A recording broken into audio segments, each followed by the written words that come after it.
샬롬 하고 인사하십니다. 샬롬 샬롬 샬롬 샬롬 샬롬 샬롬 샬롬. 하나님 사랑합니다. 여러분 주 안에서 사랑합니다. 네. 두로와 시돈의 이야기죠. 바다의 부자. 두로와 시돈의 위치는 지중해 연안국과 동방제국들을 연결하는 해안에 위치하고 있습니다. 두로와 시돈 이스라엘 북쪽 해안에 위치한 도시였는데 어땠습니까? 아름다운 성읍이었죠.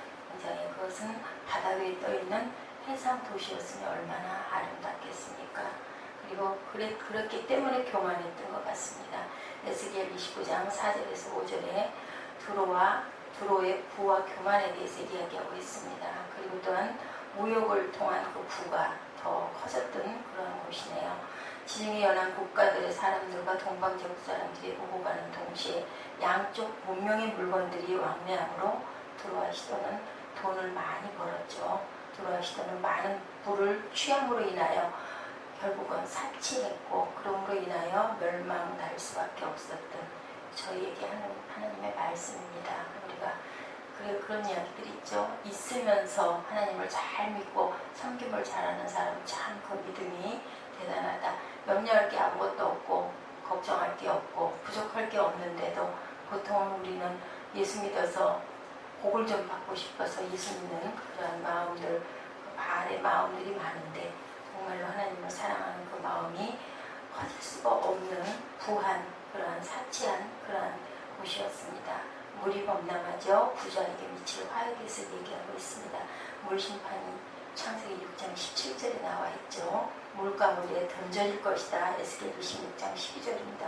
하나님께서는 그들의 감히 인간이 한거할 수가 없어요. 자연재해는 물과 불과 그리고 그 비와 눈은 우리가 어떻게 할 수가 없는 부분입니다. 외적이 침입을 합니다. 헬라 제국의 알렉산더가 그들을 침공하여 그들을 무릎 꿇게 만들었었죠. 바벨론의 침공과 열국의 강포한 자에 대한 것이 에스겔에서 계속 26장과 28절에 나오고 있습니다. 저주를 받을 것이다 라고 얘기하죠. 두로는 하나님의 심판의 재앙을 받은 뒤에 다시 일어나지 못한 그러한 그 실제 나라입니다. 하나의 황폐한 성으로 남고 말았죠. 영원한 패망을 27장 36절에서도 이야기를 합니다. 한번 나중에 자세히 한번 읽어보시기 바랍니다. 화의 결과로는 슬픔이, 그죠? 허무가 두로가 순식간에 멸망하고 말았죠. 허무한 물거품과 같은 그런 것들을 나타내고 있습니다. 잠언 11장 18절에서 악인의 삭은 허무이다 라고 얘기합니다. 그래서 결국 폐허가 되어버리고만 그러한 두로와 시돈의 이야기가 나와 있습니다. 세상은 부자들의 세상인 것처럼 돌아가지만 권세를 가진 자들의 세상인 것 같이 돌아가지만 사실은 허무하고 그리고 멸망받을 수밖에 없다라는 것을, 그래서 우리는 슬퍼질 수밖에 없다라는 것을 이야기하고 있죠. 하나님을 경외하며 말씀을 따라 살며 하늘 창고에 복을 쌓는 여러분들이 되시기 바랍니다. 이 내용은 그러한 말씀을 우리에게 주고 계시죠. 이사야 선지자의 예언은 입장에 다른 예언과 마찬가지로 아수르의 침략과 관계되는 것을 나타내고 있습니다. 시돈과 두로가 소유한 부는 주변 나라들과의 무역을 통해서 얻어진 건데 두로의 멸망은 주변 나라에도 크나큰 영향을 미쳤죠. 1절에서 5절의 내용에 나타내고 있어요. 다시스와 구브로 사람들도 그들의 경제적 손실로 말미암아 슬퍼할 것이다 라고 6절에서 14절에 얘기하고 있죠. 15절에서 18절에는 또한 그 이후 두로는 다시금 무역의 활성화를 이루게 되고 이번에는 그러한 그들의 행위가 하나님을 두려워하는 자들에게 득이 될 것이니 후반부에는 나타나 있습니다. 우리는 12절밖에 읽지 않았는데 두로 23장에는 이사야 23장에는 그런 말씀이 쭉 나와 있습니다. 하나님의 심판의 예언은 언제나 하나님을 의지하지 않는 나라와 그 백성들을 겨냥하고 있죠. 교만한 자를 겸손하게 만들어 하나님의 일에 쓰임받도록 하기 위한 것이 이러한 그 영적인 주제를 나타내고 있습니다.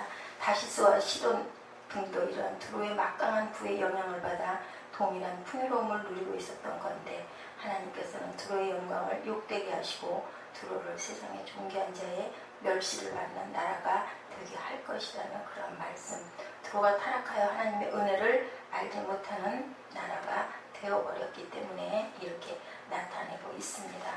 보니 열방을 흔드시는 하나님이라고 말씀하시죠. 11절에는 또는 9절에는 만군의 야훼께서 그것을 정하신 것이라. 우리 9절 잠깐 보실까요? 한번 읽어보실까요?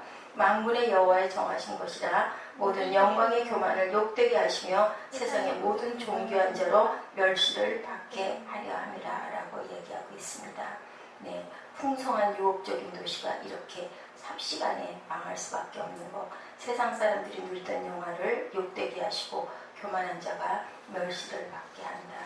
11절에는 열방을 흔드신다. 견고한 성들을 무너뜨셔서 결국은 희락이 없는 그러한 나라가 되버릴 것이다. 12절에 증거합니다.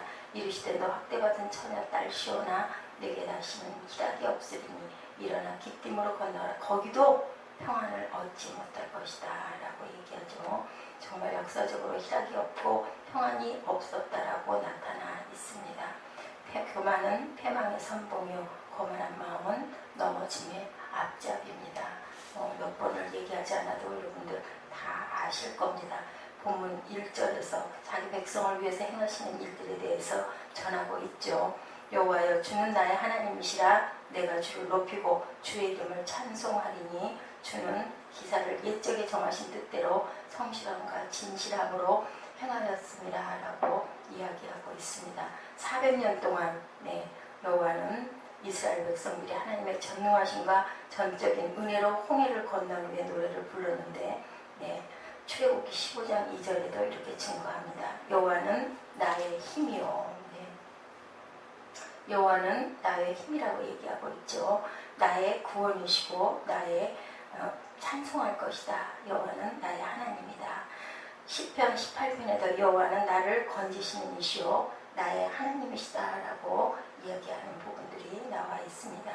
하나님이 나의 하나님 되시니 우리를 지금의 모습으로 만들어 왔음을 아무도 부인할 수가 없습니다.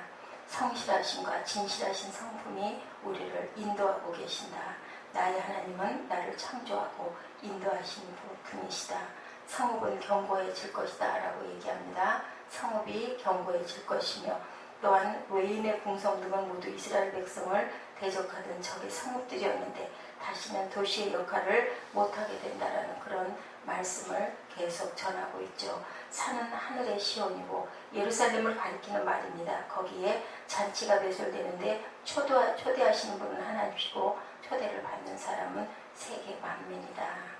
복음서에 먹는 이야기가 많이 등장되죠. 예수님의 먹는 모습에 대해서도 많이 소개되고 있습니다. 그것은 천국에서 하나님과 성도들이 누릴 기쁨, 땅에서 잔치로 나타난다라는 이야기를 하고 있습니다. 유대인들은 하나님의 나라가 잔치와 같다고 생각했죠. 그래서 함께 먹는 것은 식사를 나눈 정도가 아니라 천국에서의 누릴 기쁨을 얘기합니다. 우리가 그것만 봐도 어떤 나라입니까? 사명을 영원히 멸에 걸릴 것이라고 여호와께서 모든 얼굴에서 눈물을 씻기시고 자기 백성의 수치를 온 천하에서 제하시리라고 말씀하십니다. 하나님의 뜻대로 온전하게 순종하며 사시는 여러분 되시기를 주님의 이름으로 축복합니다. 만군의 여호와의 정하신 것이라. 영광의 교만을 욕되게 하시며 세상의 모든 존귀한 자로 멸시를 받게 하실 것이다 라고 말씀으로 증거하고 계시죠. 모압은 하나님을 대적하는 사람들을 대표해서 표현하고 있습니다. 아버지와 딸의 비신앙적인 행동으로 인해서 낳은 아들의 후손이 1000년이 지나도록 멸시와 천대를 받고 있는 것을 우리가 주변에서도 볼 수가 있죠.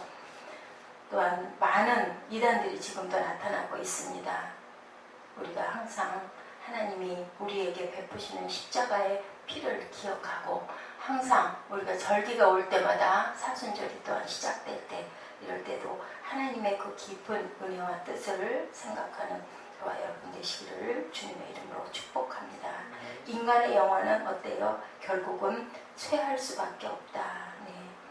이사야서 13장부터 시작되는 이방에 대한 예언이 마지막 두로의 멸망에 관해서 이렇게 예언하고 있지요. 현재와 자리에 소유에 있지 않고요. 존재 자체에 있다라는 거. 거민들이 뿔뿔이 전부 흩어져 버릴 수밖에 없다는 거. 인간의 영화가 하나님의 영광으로 돌려줄 때 가장 복된 인생이라는 것을 기억하시는 저와 여러분 되시고요. 항상 바울이 순교했지만 역사상 가장 복된 인생을 살았죠. 모세가 그렇게 40년 광야 생활을 했지만 위대한 지도자가 되어 있는 것처럼 우리도 또한 하나님의 은혜와 뜻 안에서 살아가며 오늘이 공고할지라도 기쁨으로 하나님께 모든 것들을 드리는 하늘에 썩어지지 않는 보화가 쌓이는 그러한 저와 여러분 되시기를 주의 이름으로 축복합니다. 우리 일어나셔서 열방을 흔드시고 경고하게 하셨던 그러한 하나님 이사야 23장 8절에서 12절 말씀 우리 한번 쭉 깊이 생각하시면서 읽으시고 기도하시기 바랍니다. 23장 8절입니다. 함께 합독하십니다.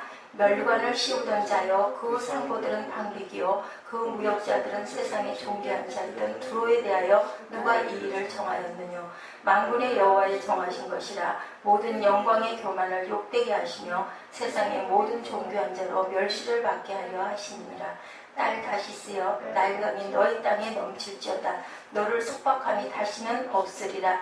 야훼께서 바다 위에 손을 펴사 열방을 흔드시며 여호와께서 가나안에 대하여 명을 내려 견고한 성을 회파하게 하시며 가라사대 너 학대받은 처녀딸 시도나 내게 다시는 희락이 없으리니 일어나 기띔으로 건너가라.